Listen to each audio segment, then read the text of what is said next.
Surja Es-Saf, Medinase, 14 vargje.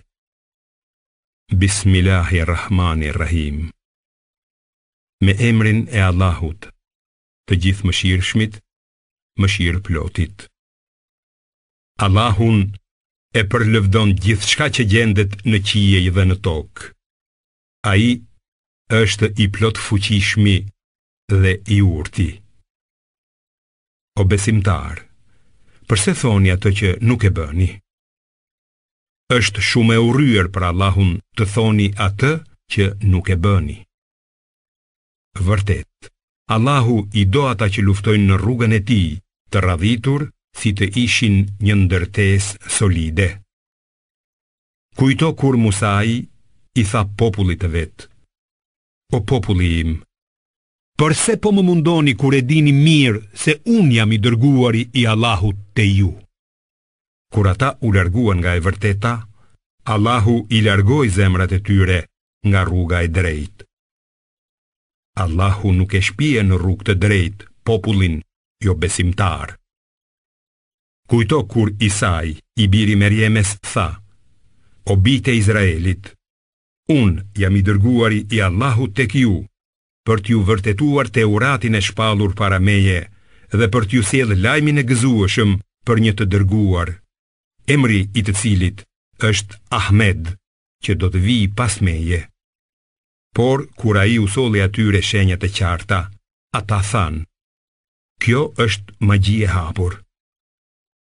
Kush është më keqbërës se ai që shpiv gënjeshtra kundër Allahut, ndërkohë që i bëhet thirrje për t'ju nënshtruar atij? Allahu nuk i udhëzon keqbërësit. Ata dëshirojnë të fikin dritën e Allahut me gojen e tyre, por Allahu e përsos dritën e vet, edhe nëse këtë gjë e urrejnë jo besimtarët. Allahu është ai që e ka çuar të dërguarin e vet me udhërrëfimin dhe fenë e së vërtetës, për ta ngritur atë më lart se të gjitha fetë, edhe nëse nuk e pëlqejnë idhujtarët. O besimtar, a doni t'ju drejtoj në një tregti e cila ju shpëton nga një dënim i dhëmshëm? Besoni në Allahun dhe në të dërguarin e tij dhe luftoni në rrugën e Allahut me pasurinë dhe trupin tuaj. Kjo, nëse do ta dini, është më mirë për ju. Ai do t'ju afal gabimet tuaja dhe do t'ju shpjerë në kopshte nëpër të cilat rrjedhin lumenj dhe në banesa të mrekullueshme në xhenetin e Adnit.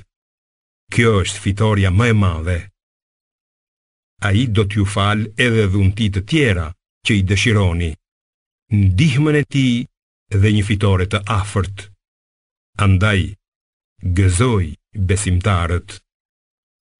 O besimtar, bëhuni ndihmësit e Allahut, ashtu siç u tha dishepujve Isai, i biri Merjemes: Kush janë ndihmësit e mi për çështjen e Allahut? Dishepujt u përgjigjen: Ne jemi ndihmësit e Allahut. Kështu një pjesë nga bijtë e Izraelit e besoi, kurse pjesa tjetër e mohoi. Prandaj ne i forcuam besimtarët kundër armikut të tyre dhe ata dolën nga dhënjimtar.